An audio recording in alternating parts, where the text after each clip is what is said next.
It would be like the Bush Bandits or Lucky Llamas or yeah. We'll just get to be clear. some smart Alex in the chat. Hashtag any of your favorite. Yeah, now you're gonna do it because you said it too. Don't forget hashtag Fallout is the coolest. Hashtag nope. Don't do that one. Don't do that one. God. Listen, are we engaging in war? Is this warfare? Is this love warfare? Is this what this looks like? It's Twitter warfare. Twitter warfare. It's Twitter warfare. Who gets more tweets? Oh my! Most tweets loses it. Listen, at the end of the day, if you guys all end up following Fallout, I mean, you're making the right decision. So, unbelievable. That's all that matters at the end of the day. You know what else matters? Match number 5 Fallout. We have 2 games left here in the EU scene. And then North America starts not long after. I mean, dude, let's talk about your favorite place. This is literally my favorite POI in the game right now. Literally my favorite place. I love it. It's just so cool. It's different. Tomato Head count came back. It's all like, you know, what we talked about. There's like a following now because you can have the like the tomato, the normal tomato skin. You can have the tomato temple skin. You can have the tomato emote. There's a lot of things happening inside Fortnite. Tomatoes everywhere. Vegetables. It's been vegetables. It's awesome. Good stuff here. An interesting situation here. We saw early on in game number 3 and 4, people didn't drop early. They dropped towards the end of the bus, which was really surprising, and they kind of scattered around the island. Similar thing happening here. You see where the arrows are starting to disperse and where they're headed now. It's always interesting to see where people drop. One team, Wailing Woods, 2 or 3 teams towards the risky side of the map, and of course, look at the light brown at the top right of your screen, dropping quite far away from each other. I like that strategy as well. And let's see, we finally are going to have some action and just a tiny bit of action at Tilted Towers. I believe that's 2 teams dropping Tilted. So good action about to ensue. Let's jump on board now with Kedzer as he has a mini shield and do a nice little dance here as well with a grappling gun and a pump shotgun to his name. But Porta Fortresses are alive. Let's go. On board with that Nyx right now of Fnatic. Of course, Fnatic, a phenomenal esports organization in the European side of things. They, of course, have invested heavily in Fortnite, and why not? One of the best games out right now. So much fun and so awesome from a competitive standpoint as well. That's right. Taking a look at the current teams, Amar and Gabby are together here, trying to hunt down Etnix and take him down. He might be by himself here. Now, this is a tough spot to be in. 1, you land in a 1v2 situation. 2, you land in containers in a 1v2 situation. It's tough. I mean, there's really not many areas to build. The containers themselves have so much health and really don't offer too much metal. There's just a lot of things. I mean, look, they even had a Porta Fortress, so Amar has high ground basically for free, and now Gabby's just trying to find Etnix. She's down below trying to close in. But man, oh man, hopefully Fnatic can, or Etnix rather, can turn this whole thing around. Yep, on board now with Amar. Sitting high side right now. It's an interesting standoff between Fnatic, Etnix, Gabby, and Amar here. I'm not sure if Etnix is the only one alive. I don't see the other member of Etnix or Fnatic here. Interesting situation. Now don't forget, ladies and gentlemen, if you're tuning in, this is our new spectator mode client. So we get to see things a little differently than most people right now. As you can tell, taking a look at basically breaking it down for you. If you see a player like Vitality Ads has a 27 near his name, if you see another player that has a 27, that's his dual teammate. So keep an eye out for that as well. Whenever you're watching the game, if you look up at the top right, we're also going to give you additional information and that you can basically see all the players in the vicinity, right? So if you look at top 3, you can very clearly see there's a team moving in toward Salty Springs, there's a blue team down below, and there's a team even further down below. So this is just to help with clarity and help you give you the most information we can. But look at this, Eric takes down a player there. It's Vitality Ads here in Salty Springs. But man, there's still a whole other dual team here. We see a dual team coming in from down south, quickly closing the gap. I mean, Fallout, the action is heating up here very quickly. Already 82 players left in the current lobby. Definitely, and of course, Ads, a member of the Dusty Dogs. So if you're a fan of Vitality or of Ads, maybe you should be cheering for the Dusty Dogs. Let us know, as mentioned. But yeah, a lot of interesting action here towards Salty Springs. We see Fnatic sitting towards bottom basement of Big Blue House. We see Solary top Blue House with Jules, of course, posting up as well. Not really connected through a lot of cover there, so they can get knocked down pretty easily. This is DK. He's near Shifty Shafts. Again, ladies and gentlemen, take a look at the top right of your screen. There's so many duo teams here, and some are now making their way in. We've got one player, looks like he might be himself. That looks like Severin, who is in a 1v2, but now DK is looking to assist here and potentially Vulture and our third party's eliminations. Dan Hizzle goes down. I mean, these are tight spaces where there's just people running around all over the place, Fallout. Yep, and it looks like Severin did go down all up to Chinkin right now. Chinkin with 9 HP is going to take out one. He has 2 eliminations right now, so 2 more, and he'll net himself a point. That, of course, is assuming Severin, his teammate, did not have any eliminations. So they're, of course, representing the Fortnites, and it looks like he's still alive right now, so well done right there from Chinkin. And something we need to talk about, especially in this format with Hold the Throne, is whatever duo team has the most eliminations, they are called what's hold. They basically hold that throne, right? Not only is that in itself, at the end, whoever holds the most throne, the holds throne will get an additional prize bonus. But Yoshi here and Kinstar hold the throne with the most eliminations. While the most eliminations is actually 11. Their duo team has 11 eliminations. They are currently the front runners holding the throne. Yep. I'm sorry, Kinstar and Hunter, rather. But man, I mean, 11 eliminations coming out from that duo. Unbelievable. I mean, that's why they're the guys at the top, right? They've got all the points they've racked up from eliminations. On top of that, they have 2 floating points. Now, if another duo team can get more than eliminations, they'll steal those 2 points, and those 2 points will be theirs. But we've only got 2 games left. I guess anything is possible if that's what the Skirmish series has taught us, is that literally it's not over until it's over. It's so incredibly true. Morgoth's a good example of that at PAX West. Really coming out of nowhere with some great late game performances to take home first place and $250,000 for the 19-year-old. Unbelievable stuff here. Meanwhile, Bowman representing Wildcard alongside Alpha on a different team here in this game. He's going to pick up 1. That's something that's been really cool to see as well. Teams, different organizations, teammates outside of Skirmish are now on different clubs, so it creates these really cool rivalries. Of course, some of them are on the same club. You know, you see Team Liquid, I think Poach and Vivid are on the same club in the North American side, but it's interesting. It's really interesting how this is going to break down. Yeah, let's take a look at this replay. So look at this. He had 1 bullet left. Amar secures that elimination and has 1 bullet left. Unbelievable. Windwalker, though. So this is Carnifax. He's hurt. Wow. He's trying to secure this elimination. This could be 2 points. Oh! Unfortunately, Carnifax goes down to Lothar. I actually love Lothar. I'm going to give him a little quick shout out. He plays with eye tracking on. So whenever you watch him, he's got like this, what's almost like a bubble. It's like tracking screen where he's looking. The guy's amazing. He's a phenomenal player. Wow. I love him so much. What type of technology that is? Is it Toby? I honestly have no idea, and I plan to talk to him about it because it's whenever I watch his streams, I'm like, dude, this guy's so cool. Like his tracking is, I think, unmatched. Like he tracks so much all at once. It's insane. That's awesome. Yeah, there's some great eye tracking technology out there. I know a couple are based over in Scandinavia, Sweden, and different areas there as well. So I wonder if he's coming from that region and knows about it. Perhaps a first mover. If you are sitting at home, if you want to differentiate yourself or do some cool things, eye tracking technology. That's awesome to hear. Start with Lothar, man. Look him up. He's worth it, I promise. But dude, look at this circle. We go north side, and a gigantic chunk has been taken out by the basically the empty space, the void, if you will. So basically, players have a lot less space to work with for this first circle, and then we'll have to see kind of how future circles present themselves. Yeah, what you mean by that is a third of the circle almost is in the water. Is that kind of referencing? Yep, yeah, that's a great point. Not as much land mass to use in this first circle, so it's going to be interesting in the end here. SK7 has been performing very well. Nice quick edit there. Storm's not going to do a lot of damage early on. I believe this is the first Storm, so only 1 point of damage until it reaches its... Actually, 2... Yeah, 1 point of damage until it reaches its destination, and then it'll do 2 points of damage per second. Let's check out this replay coming in real fast. Yoshi goes down to the double barrel, and now Beehive is looking to secure this elimination. Hopefully he was able to. Apostle still alive. Look at that. They've got the Rift on the go. They've got a grappler. Sops is just waiting for Apostle to top off. Then they'll just reposition with that Rift on the go. Yep.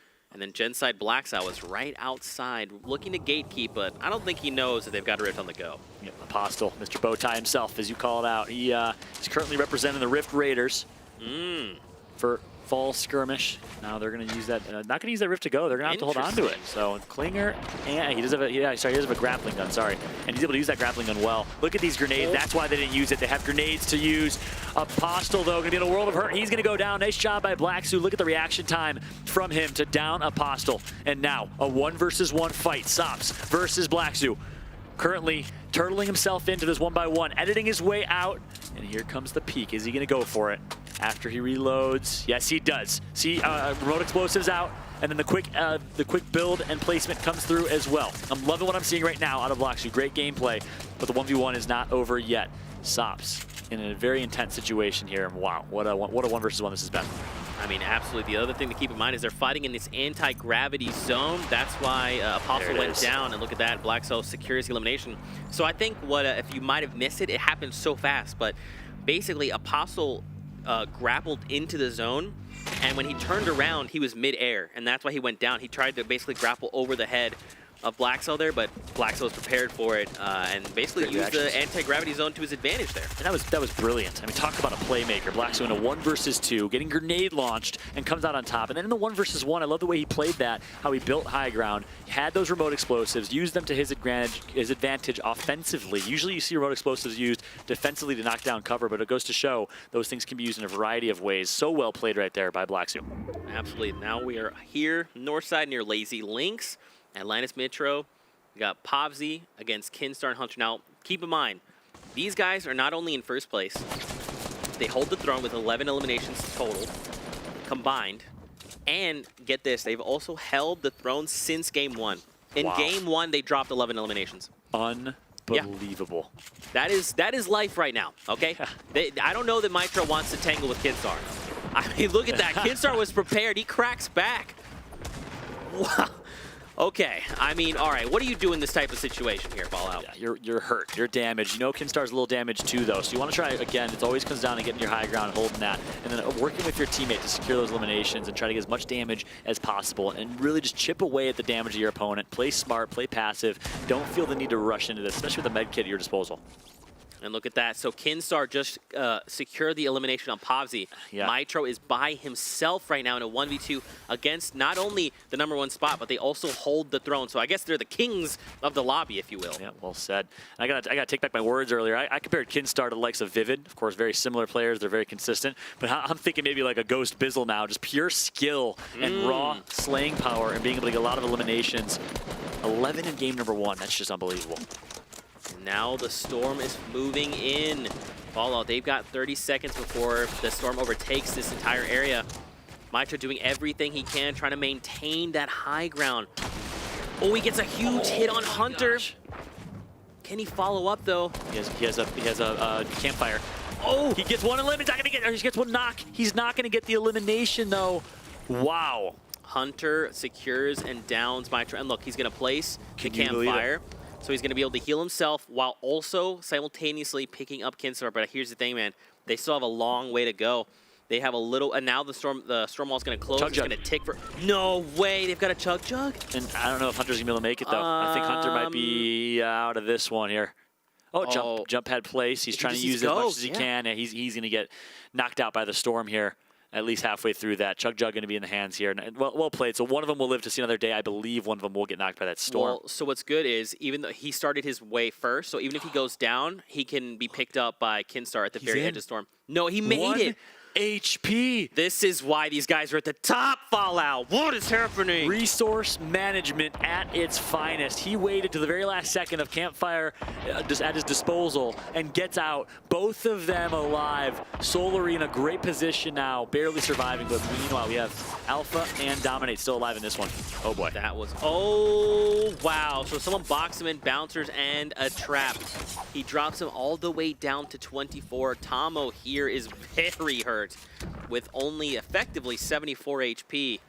Wow, that was the likes of Ollie Gamers, who was basically just playing with his food.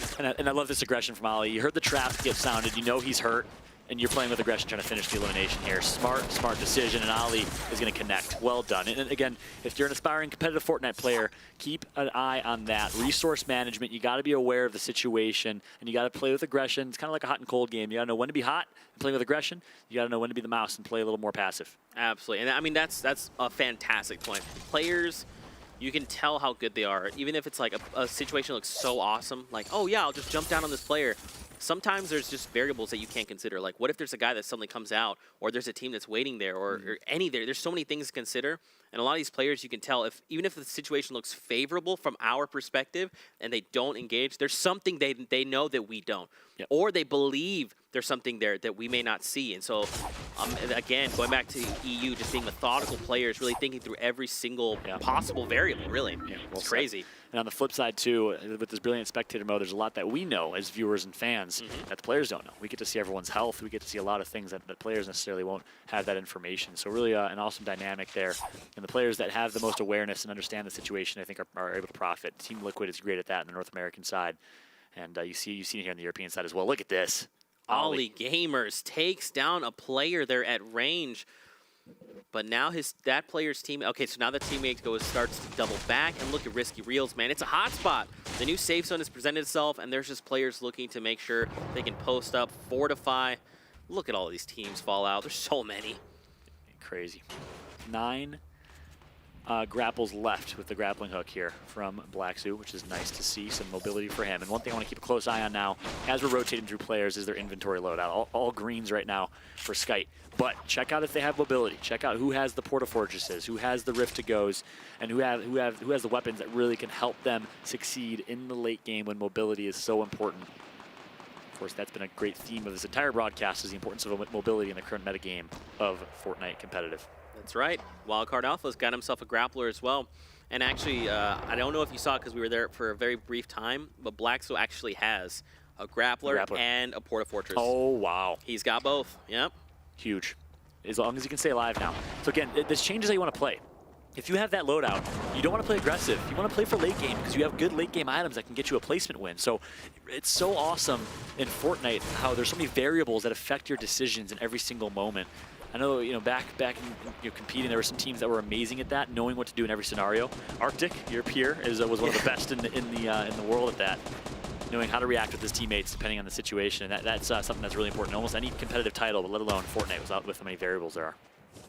And man, look, we saw them for just a moment. Kinstar, he's poised right now. They have posted up. They're within the safe zone. They're ready to go. And now look, Wildcard Alpha is down low. Svenos is still very much alive here. I mean, here we go. We've got about 50 seconds here before this storm starts to come in. And again, it's going to force players, if you look at the top right of your minimap, it's going to force players onto that mountain. If players are not prepared, or if they have not, set up shop, it's going to spell disaster for them, potentially. Exactly. Talk about the importance of early rotations. Alpha now pushing up. I'm not sure if he recognizes someone's in that 1x1. Might have been his teammate. He's going to build himself. Speaking of 1x1s, that's 1x1 himself. Not sure if he has a teammate alive here. I believe that is Wildcard's teammate. If not, wow, this person is brave.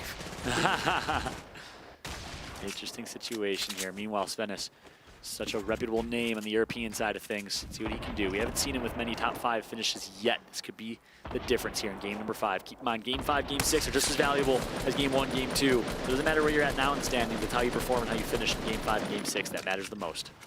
Could not have said it better myself, my friend, but we're going to start winding down here as now the circle is going to start forcing players together. It's going to start bottlenecking players as well. I mean, I know for a fact they probably don't want to be fighting in Wailing Woods, man. Trees are difficult to fight around, especially because you can't build as high as you'd like to. So they're doing the thing, which is clearing out the trees preemptively. Smart, I think. Yeah, completely agreed. In that Wailing Woods area especially. Good decisions now. Of course, that hill, or that final circle, will be rotating momentarily, so we'll see after 25 seconds where that's going to go. But on board with Harmony right now. Build himself a 1x1 all the way up. Good edits. And he's in a safe spot here. Looks like he'll just be posting up. 16 seconds here before we get a new zone. Now Fallout. Well, I mean, what should players be looking to do here in this spot with 32 players left in the lobby? Yeah, honestly, at this point, you want to wait out those 3 seconds, and as soon as you see where the next circle is going to go, control your fate and get center circle. Here are these players that are already there, which is going to give them a big one-up. But let's see if the rest can get there as quick as possible. And for an early rotation, or will they decide to stay back? And keep in mind, though, a couple items can help. If you have a rift to go, you can maybe stay a little more delayed, let everyone rotate. And like we said earlier, the analogy of ants or traffic in London, we want to see the late rotations come through sometimes so you avoid that mess. Maybe wait for rush hour to end. And now we've got a minute before this storm starts to overtake this area. And now we got to make a decision. Look at this. The beautiful outlines of the players. Yep. I love it. And that's what this spectator mode client allows us to see, is now we can actually see players through the walls, the structures, whether they are built. We can even see, you know, what they're doing, if they're crouched, if they're drinking a mini, etc. Great. Really helpful. Absolutely amazing. What weapon they have out, too. What item they have out. It's great. But now 40 seconds. I mean, look at how many players are north side, right? They have to start making their way not only over that mountain, but through the trove of players up on that mountain itself. Jeez. And then back into Wailing Woods for cover, where there's, I mean, look at this. Wow. Look at the over the eye in the sky. Look how many people have already built inside Wailing Woods. Like, and are continuing to build. I mean, it's just... This is going to be nuts. Oh, there's a Porta Fortress up top. As you can see, looks like a UFO. Oh my goodness. Craziness. This is awesome. 32 people alive still, so the action is sure to break down as the rotations are going to start coming through in 3, 2, 1, and here we go. Everyone's going to be starting to rotate in that circle. A lot of early rotations did come through. Fights about to ensue. Ghost Gaming still alive there on the bottom right. You saw as he was peeking just a little bit ago, the Vic, of course, and Miz, who won last game, still alive as well, but not a lot of HP to his name. There's players are scrambling right now, Followed. Everyone's trying to do the best they can to get safe, but look at that. Marwana knocks out a player. Ghost Camo knocks out Marwana. That's only been 2 players total that have gone down. There's still 31 left. There's still players coming in. Razor now finds elimination, knocks out Skewer and eliminates him right there with a shotgun and a rifle. I mean, this is going to get nuts pretty quickly. There's still 30 players. Oh my gosh, there's 30 players left in this lobby in this tiny little space. Can you believe it? And look at these catacombs that have been created now. What a brilliant game. I haven't seen them. I've been looking. I haven't seen a lot of mobility items. I haven't seen a lot of shockwaves or porta fortresses. So keep an eye at the bottom right of your screen when we rotate through players. What do they have at their disposal to use? Harmy's going to pick out one. That's going to be Mech, who gets taken out. And I believe now we're down to still 28 players. Take a look at the next circle. So it is going to move outside into the storm. And it's still within Wailing Woods. Yep. Look at this. Shots. Gravel landing a nice 30 there on the shield, but we've got 20 seconds, and then everyone is going to have to be forced to move here. I mean, what do you think? What's going to happen? Can you make predictions here? We've got 15 seconds. Honestly, this is almost unpredictable at this point. It's been really, the gameplay has been amazing. Sackener of Secret, so Dementos' teammate gets taken out, but I believe Dementos is still alive. Crabble, of course, who's playing with Tinny. Not sure if Tinny's still alive, though. He's going to throw some nice offensive remote explosives. He gets some good damage in there. Now the rotations have to come. And look at this setup here. One member pushing up. That's Crabble, who's in a pretty dangerous spot. Svenos, the legend himself, is currently sitting on high ground in a good position to win this game. On top of that, Solar Hunter goes down, so Kinstar is left by himself right now in a lobby, left with 21 players. That's 20 players he has to make his way through to try and secure victory out. And if I'm Svenos right now, I want to stay patient. You have high ground. There's still 20-something people alive. You want to let them all fight it out. Don't get baited to go low side and fight like we saw happen a couple times, a couple games ago. And I like what I'm seeing out of Svenos. He is a veteran at this point in Fortnite, competing at a high level for such a long time. We're going to see him hold his high ground and make the right decision. Oh, Tinny goes down there, but the thing to keep in mind with Svenos is that he really doesn't have ammo. He needs to make an elimination and hope that they have ammo reserves, because he's running very low. And right here, Crabble is in a 1v1 engagement.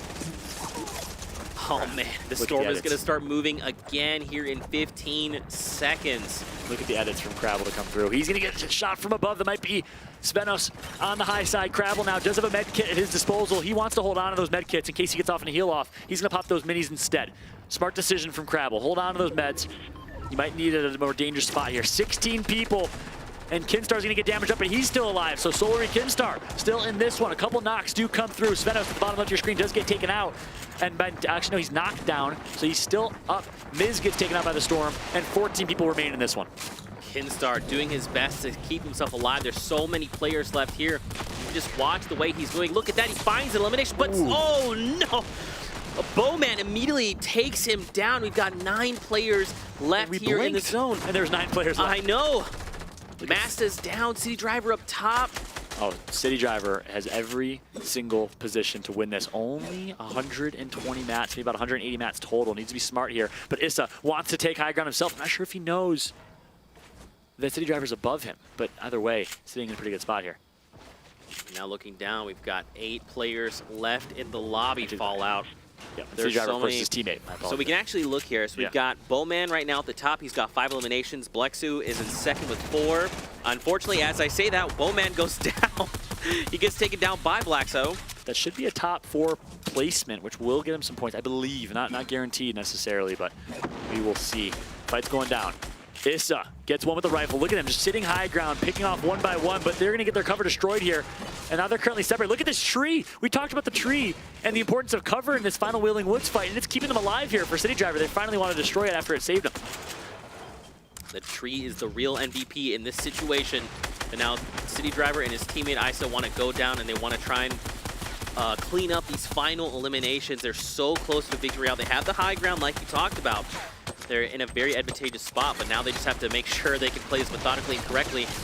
Just take a look. Oh my goodness. Ghost Issa with a huge play on Crabble. He takes him out. Only 25 HP and a med kit to his name. And now Issa and City Driver, both with med kits, I believe, should be in a good position to win this one. Instead, he doesn't want to go for the heal off. He wants to go for the fight. And he finds exactly that. Issa with the hero play. And Ghost Gaming Issa comes out on top alongside with City Driver. Brilliant play. I love what I saw. Wow. I love it. Issa goes for the play. Let City Driver be the healer that's going to get the victory royale. He says, hey, you heal, you play your role. I'm going to play aggressive, and it worked out perfectly. Brilliant duo gameplay right there from Issa and City Driver. I think that was the correct play, right? Like, especially you talked about communication, saying, look, I've got med kits. And at that point, you only need one of you to survive. So it's like, hey, Issa, how about you hop down? And it works. Let's say at worst, Issa goes down. At minimum, he's cracked that player for shots, right? Exactly. And now they have less health going into that heal off at the end. Wow. That was an awesome Game 5. Amazing Game 5. That's my favorite game so far. So far? I love the ending. I love the dramatic finish. We've seen heal-offs. We've seen a variety of finishes. But right there, the ability of those two to use such good teamwork, such intelligent play, and communicate during the madness, by the way. Yep. Issa drops. He takes out Crabble with the hero play, 25 HP, barely heals up, but has the confidence to take the 1 versus 1. He says, hey, I'm putting the team on my back. I'm getting a victory royale. And he does exactly that. Well done from Issa. I think it's a great point because we saw for a moment, it's like he hesitated and he went for the bandages, but he was like, you know what? I don't have time. I just need to make this play. And he committed, and his aggression pays off.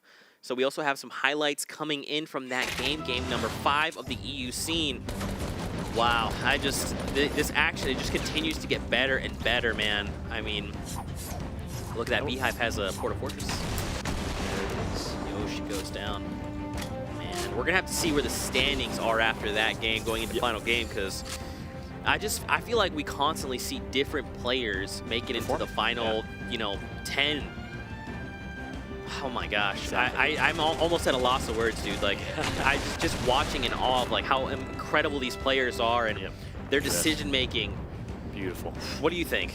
Brilliant. I completely agree with you. We are seeing different players every single game, and what that says to me, having casted a variety of titles, is the skill level and the skill gap between these players is so minimal. I mean, anyone can go off at any time. It goes to show, and again, my hat off, and a lot of love for the European Fortnite community. So many talented players, so much variety of skill and players. It's been really great to see.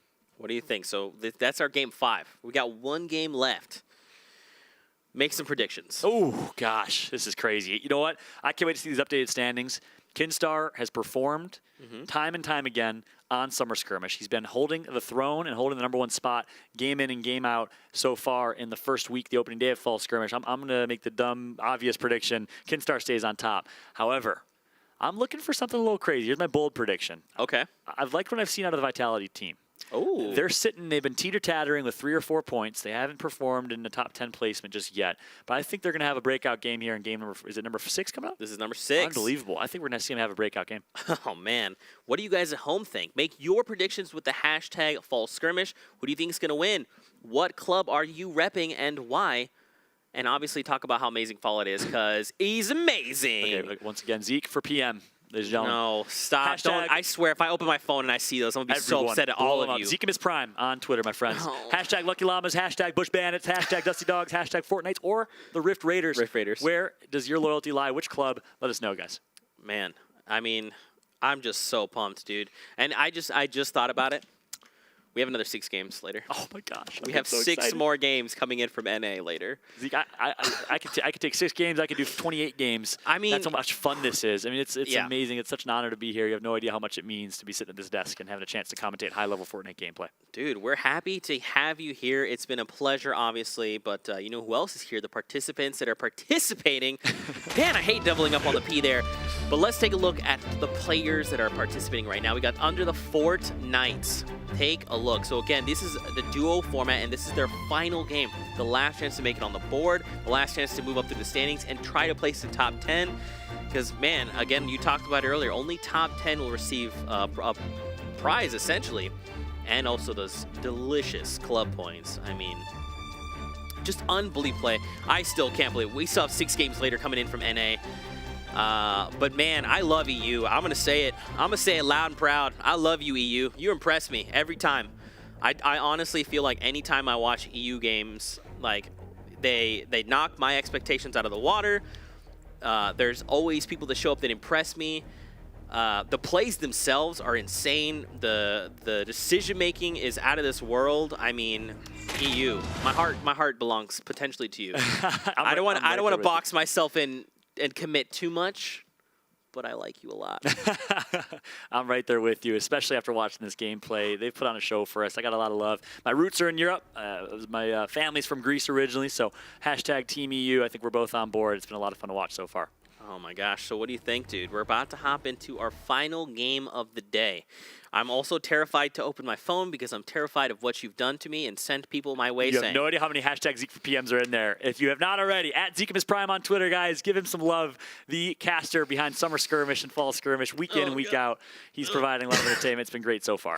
Oh my gosh. You know what? I bet, to change gears, I bet you guys at home want to know something, and that's the standings. Let's take a